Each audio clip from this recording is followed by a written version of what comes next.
L'avènement du président Félix Tshisekedi à la tête de la magistrature suprême, un sujet qui va alimenter le gala de presse prévu pour le 17 avril prochain. Nous parlons de ce sujet avec Gaël Kibungu.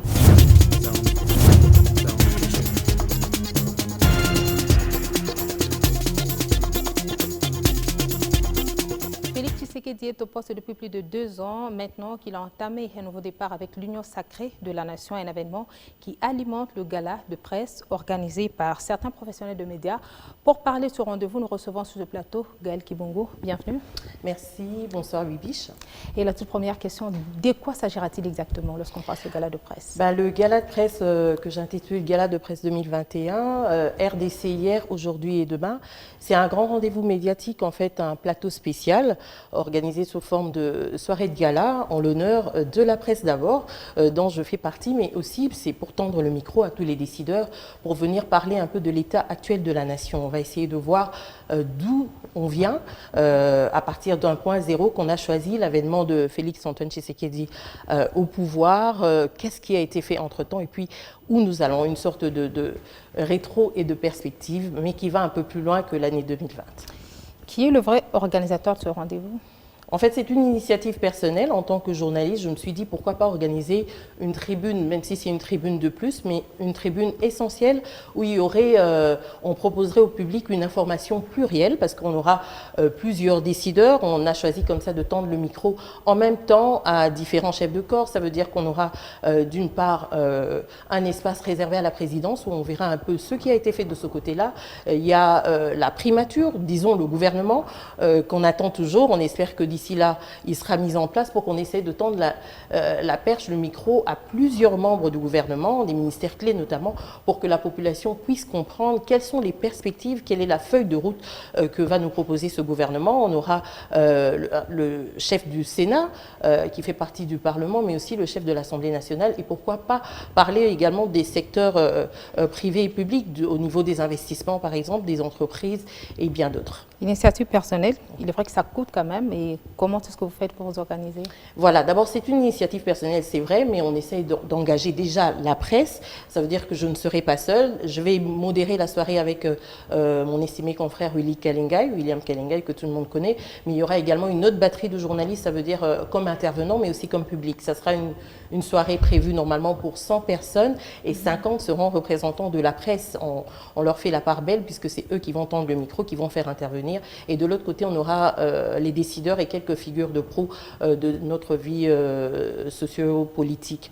Mais il faut dire que, comme toute organisation, on a besoin de fonds. C'est quand même une grande soirée et à la hauteur qu'on l'en désire, il faut quand même engager certains frais. Ce n'est pas donné. Nous, de la presse, on n'est pas commerçants. On essaye de tendre la main. C'est vrai que à ce jour, je ne peux pas vous dire qu'il y a des sponsors, des entreprises commerciales qui se sont déjà prononcées, mais nous avons le soutien du chef de l'État d'une part, sous lequel on a placé le patronage de cette grande soirée. Il y a le cabinet de la Première Dame qui va également participer à ce débat parce qu'on sait que la Première Dame a initié plusieurs actions depuis sa venue en République démocratique du Congo, en fait, comme Première Dame, et on espère que ça pourra également contribuer à la réussite de cet événement. Et il y a, par exemple, le président du Sénat qui s'est déjà engagé, qui a soutenu cette entreprise, et on espère que ça ira de suite avec certaines personnalités qui voudront bien contribuer à la réussite de l'événement. On comprend que c'est un choix. Alors, c'est quoi le critère de sélection de ces professionnels des médias? En fait, on n'a pas de critères forcément, mais on va essayer de les repartir. Nous avons plusieurs médias en République démocratique du Congo. On veut que ça soit déjà un événement annuel et national. C'est vrai que pour cette année, on ne pourra pas faire très grand-chose, notamment avec ceux qui sont en province. Vous savez qu'il y a des restrictions sanitaires, etc. Et puis, ça demanderait bien des fonds de faire venir des confrères, des consoeurs depuis les provinces de la RDC.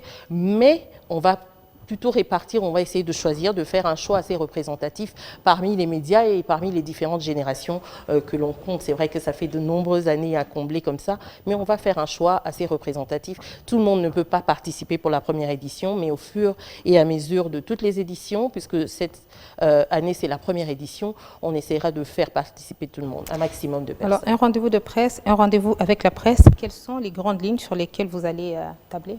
Voilà, je l'ai dit, ça sera un peu découpé en 7 axes, je pourrais le dire comme ça. On a un espace réservé à la présidence de la République où on va tabler sur les actions qui sont faites dans ce secteur-là. On a un secteur réservé au gouvernement qui est l'exécutif qui gère la République au quotidien. Le gouvernement, c'est vague. On nous a dit qu'il faudra d'ailleurs diminuer l'effectif. Oui, mais il y a des secteurs clés, il y a des axes clés. On va pouvoir... Écoutez, on ne peut pas faire une émission sans parler santé avec tout ce qu'on traverse, notamment en Covid. On ne peut pas parler, manquer de parler, par exemple, de l'économie. Il y a des questions sociales. Voilà, les infrastructures. On ne peut pas parler de tout non plus, mais on va essayer de présenter des axes clés et puis de manière globale, présenter plus ou moins quelles sont les perspectives de ce côté-là. Et puis, il y a les questions parlementaires. Le Sénat et l'Assemblée nationale seront également au rendez-vous. Et puis, le secteur de l'entrepreneuriat. Et pourquoi pas donner la parole également du côté de la société civile, qui est un peu le porte-voix de la population. Et sur quel genre journalistique vous comptez travailler? Des interviews seulement? Oui, ça sera des interviews. On aura également des interventions à distance. Vous savez que le contexte ne permet pas à tout le monde d'être sur place, mais ça sera essentiellement des interviews. Et puis, bien sûr, il y aura des éléments à projeter, etc. Mais je ne vais pas tout dévoiler, il faudra être là. Normalement, on devrait avoir le partenariat de la RTNC. Ça sera, sauf imprévu, une soirée qui sera diffusée en direct sur la radio-télévision nationale congolaise. Et bien sûr, tous les autres médias sont invités également à apporter leur pierre. Et c'est quoi la finalité? C'est élever les consciences, c'est donner de nouvelles orientations? Vous l'avez dit, Bibiche Ngua, aujourd'hui, il est important, à chaque moment, à chaque pas, de pouvoir faire une rétro, un état des lieux pour voir si on avance dans la bonne direction. L'objectif est bien celui-là d'abord, de pouvoir interpeller. Il faut qu'il y ait en fait une conscience collective en fait par rapport à la chose publique, ce qui se passe. Et en tant que professionnel du média, je crois que c'est notre travail de pouvoir tendre le micro à ces personnalités, à ces décideurs qui doivent avoir ce sens de la redevabilité, parce que la population qui va les suivre aujourd'hui, c'est en fait vraiment la base de leur pouvoir, c'est le fondement de leur pouvoir, et le public a soif d'information et il doit savoir ce qui se passe réellement avec ce que font les décideurs qu'ils ont mis à la place. Est-ce qu'ils sont vraiment à la place qu'il faut? Est-ce qu'ils font ce qu'il faut?